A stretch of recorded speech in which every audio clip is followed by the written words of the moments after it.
back in 2010 when the first film came out, there was a lot of the momentum was used by Jim and others in some of the real world issues that were going on, Belamonte down in Brazil and things.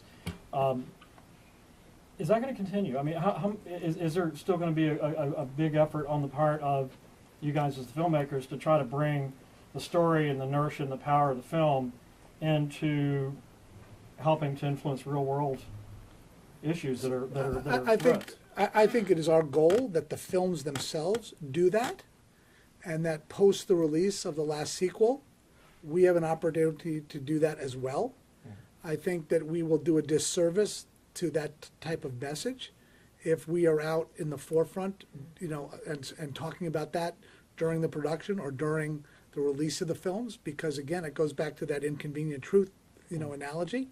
So I would rather other people, take up that mantra, and then, I think it's definitely Jim's goal to, when we are done, to be a very strong voice for change, and policies like that.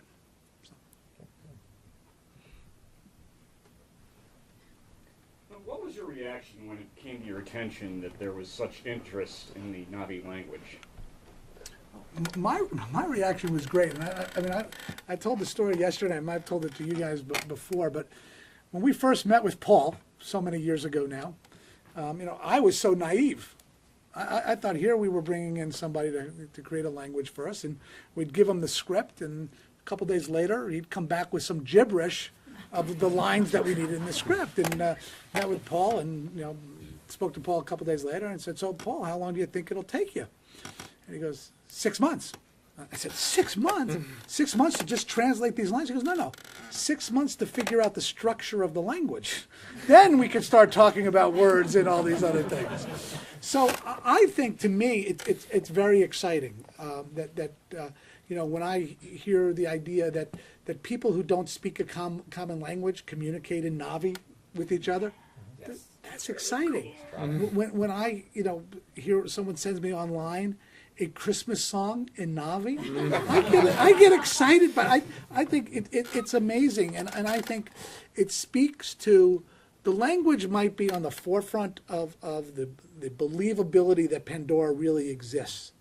And I think that's what we want people to think about it. That's what Kathy, this idea of Disney, it's about going to Pandora.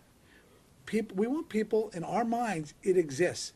Even if it only exists, and this is an oxymoron, but if it exists as a dream, that's a good thing.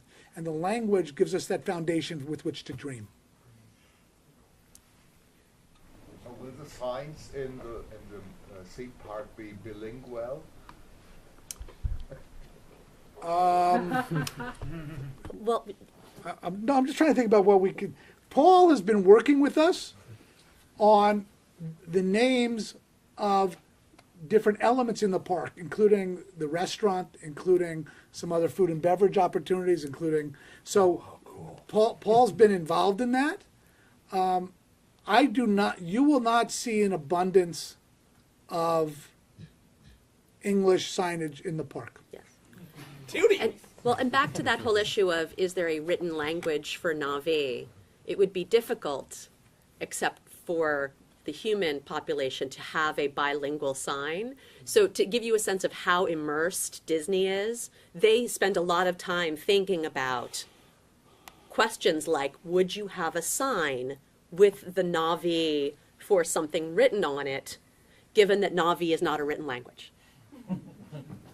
So they are luckily as detail-oriented as we are. But yeah, exactly. So we can look forward to Taylor sandwiches and things like that. Wouldn't that be tasty? You know what? Just like that one thing. You can look forward to things that are more exotic, but a lot better tasting than Taylor. The Klingon food at the whole Star Trek thing was horrible. But I will tell you, the breadth and scope of which Disney is embracing this, they are embracing it on a cultural level. So that the idea of Pandora and the idea of the Na'vis will permeate everything. So. Hi, I wanted to bring greetings from IGT.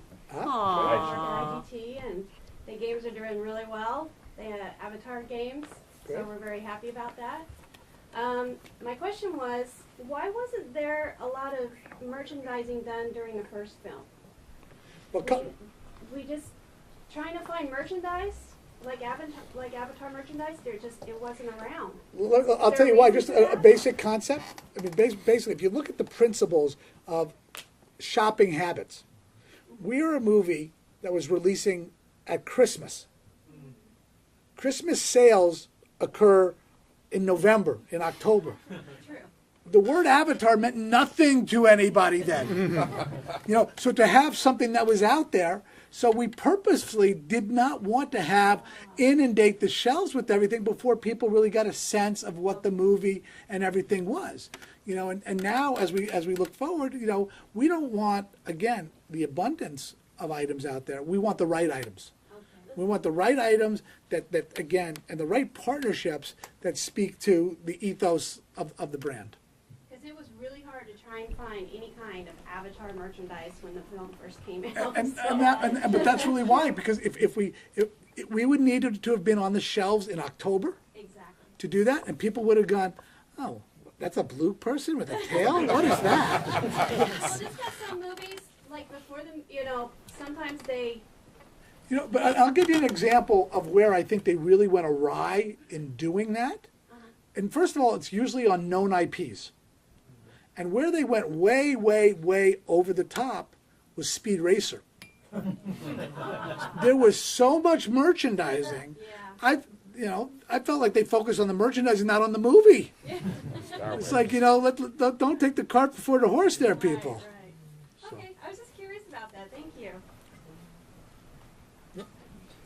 And on that topic, how do you balance the messages of being green or blue or whatever with merchandising, which is consumerism, and how do you balance those two, it's seeming odds, principles? It's a really good question. The nice thing about games and other digital offerings, which are more and more what is being offered in licensed programs, is that there is, in many cases, no packaging whatsoever. It's an entirely digital download and experience. I think that we, again, because of our size and scale, have the opportunity to do interesting things with how we think about packaging, how we think about recyclability of what we do, and back to John's point, we are not going to be smacking Avatar on every single category if it's not right for the brand. So part of what we're hoping to do is have higher quality, really interesting products, ideally with green themes whenever possible, that people want to use, keep, and not discard. I also think there's a practicality that we all have to be aware of. We can only do so much. So it goes back to, who are our partners? What are their methodologies in bringing a product to the marketplace? It's not about saying we're not going to have consumer goods. We're going to have consumer goods. But who are the partners, and what do they do in their process of bringing those goods to the table? Just like, we're doing here with the solar power, just like we're doing here by bringing filtered water onto the stages so that we're not going to have water bottles on the stages. Those type of things. What are the things that our partners are doing, and just being smart about who those relationships are. Yeah, and in every case we can, we're going to push for a healthier option, an organic option. It's really our opportunity to take the leverage of what we do and use it to be both entertaining and a positive influence. It's not always going to be possible, but when it is, we'll try. Yep. Each and every one of you have brought something unique and special to the table for this project, an amazing movie franchise. So, in your own role and from your own perspective, briefly for each of you, what has been your most memorable moment working with Avatar?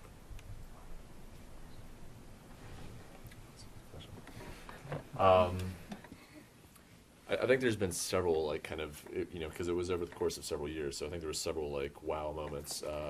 For me, Simulcam was a big one, and it was something that I think a lot of the people even on the stage didn't really understand until the crew saw it. and saw what Jim was seeing. And typically when you shoot on a green screen, it's a very locked off camera because they don't want to move around too much. But when he was just being very, very animated with his camera moves, and they're all like, "What is he looking at? There's not even anything on set." And so when they actually saw the pictures, I think that was kind of a key moment. And I think like what Kevin was saying,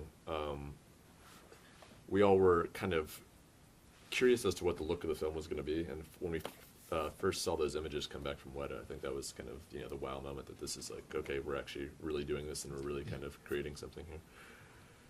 I think kind of same thing. There was so many moments throughout the process, but I think my biggest one was the cast and crew screening with everybody when we all got to sit down together as a group and watch the movie from start to finish the first time and kind of realize what the last 3 years was about. And it was incredible to be able to look at everybody and say, wow, that's what we all had a hand in doing, and I'll never forget that night. Yeah, I was going to actually say the exact same thing. The cast and crew was pretty amazing, and for the first time, I think as a designer, you always get frustrated. Oh, that didn't quite come out the way I wanted, or blah blah blah blah. It's the first time where it's like, oh, that was cooler than I even thought it was going to be. So that's awesome. And so yeah, just to have designs translated well and accurately and improved upon, was really, really cool. But I had one fun little story that I really enjoyed. Was I was probably early 2007 or something. I was late on a Friday night, and I was working on the Tree of Souls environment and the bioluminescent pattern of the way that it emanates from the Tree of Souls. And I don't know, probably in version 12 or something, and Jim came in and still wasn't happy. I was like, oh, damn it. And so I kind of like quickly started, I'm just working Photoshop on a Wacom tablet, and so I kind of quickly start trying to paint on the fly with Jim, and Jim being an artist himself, he's like, oh, because I was just trying to diffuse him, and like, no, you mean like this, and instead of letting him be upset, so he's like, hey, wait, that kind of looks like fun, let me try that. And so late on a Friday night, Jim was sitting on my desk, and I was teaching him how to use a Wacom pen, and he had never really done it, so I'm kind of helping him like pick colors and show him where to sample, and then he just is drawing on the painting, and that was a very, very cool experience. And it was everyone kind of sort of like in the art department sort of kind of migrated over that, oh, Jim's painting, and so it was really cool. So I had this painting, and I'm like, oh, I'll clean it up. I'm like, well, why am I going to clean it up? Jim did it. Like, okay, fun. And so it's actually in the art book. It's in there. So that was a highlight. I have two. One is as a former Disney person, getting to take John and Jim down to Disney's Animal Kingdom and be with them when they first saw where we were going to do the Avatar land, and to watch them learn about the ethos of Animal Kingdom and how unbelievably attuned to the Avatar ethos it was. And then the second is working with Brooks, after getting the filmmakers' approval, to go over to Fox and to explain to them how we want to create a digital ecosystem that will take Avatar not just through the next 3 sequels, but into the next 2 decades, and how we want to completely rethink how you envision a franchise digitally, and to have them not say no, but to, quite the contrary, say, yes, that's exactly the kind of change that we want to see in how we think about films long term. So it's about getting to work on things where you can completely shift the paradigm, and instead of shutting you down, everybody says, great, go for it. Change the paradigm. Joe? Well, I guess being part of something that ended up being really special. And like everybody has said, working on films, and we've all worked on a lot of big name films, I think, over the years, but this one has a lot more to it than the typical, summer blockbuster. And just to be cool, have designs just to entertain. Jim really just being part of something that Jim really puts his heart into. And being with artists and other people that really put the same attention into their jobs has always been an incredible experience. And for me, in my role, the actual making of a movie is never the fun part. The fun part is when you get to share it. Oh. The fun part is when you get to sit in a theater with an audience, and they're watching the screen, and you're watching them, and they're engaged, and they laugh at the right times, and they cry at moments you didn't think they would cry at, and they sit there and they don't walk out when the end credits start. So to me, and I think that's what we as filmmakers always have to remember, is that we're not making the movies for ourselves. We're making the movies for a global audience. And that's the reward we get at the end of a process, is to watch an audience react to the films. So on that note, I know there was interest in doing a group photo. Would this be an okay place to do it? Great place to do it. Okay, great. So anybody who still has questions, Kevin, I'm going to usurp your job for just a second. Hold your questions, because we'll all be around and you can grab us and ask. But why don't we bring the whole group down while we have everybody and do a group photo? Come on, Carol. Come on, Ray. Come on, Robbie. Come on, Ray. If you're blue, you're in the front. Absolutely. Billy can be in the back. You're still. Scoochie, scoochie. You want me to have somebody push? I'm all for it, and I'm using Nico technique, whatever it is. I love the way he just walks so slowly. Alan! Out. Stand by me, Alan. Camera right. Doesn't matter. So what we're doing is we have a time lapse going, so it's just taking a shot every 5 seconds. So you hear a click, and then on a count of 5, you smile. Is that smoke coming out of the camera? Birdie. It's mad. Everybody ready? 3, 2, 1.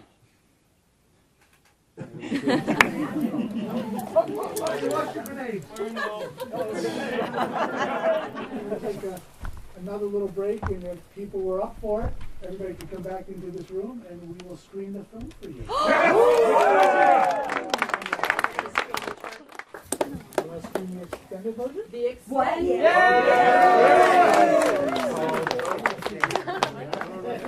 Before you guys head out, you guys have been absolutely fantastic for us here at Lightstorm. Thank you so much for letting us invade.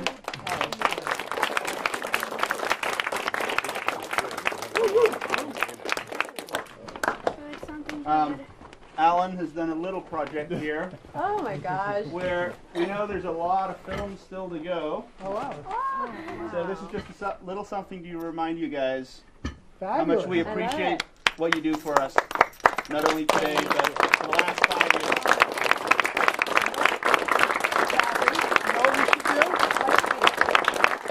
Let's put that up on one of the stages. Absolutely. So that it's always there. You guys will always be with us while we're making We have 2 of these printed. We have a second one you can send to New Zealand if you'd like. Okay. There you go. Thank you again. Thank you very much, everybody. Thank you. You want flash or no? It'll flash. There we go. Thank you. Yes. Good. You having fun today? You're doing it. Very good. During the brief interval, time was taken to mingle with the Lightstorm staff and get autographs, before eventually beginning to settle down ready for Avatar. Kathy and Kevin brought round sweets and candy for everyone, which was greatly appreciated. It is hard to put into words the gratitude that we all feel towards Lightstorm, especially Kevin Earle, Brooks Brown, Kathy Franklin and John Landau, and all the staff at Lightstorm, who made us so welcome and shared their time and energy with us. And so we settled down for Avatar, the special edition, and you know how that goes. Rayum Nit an Lightstorm.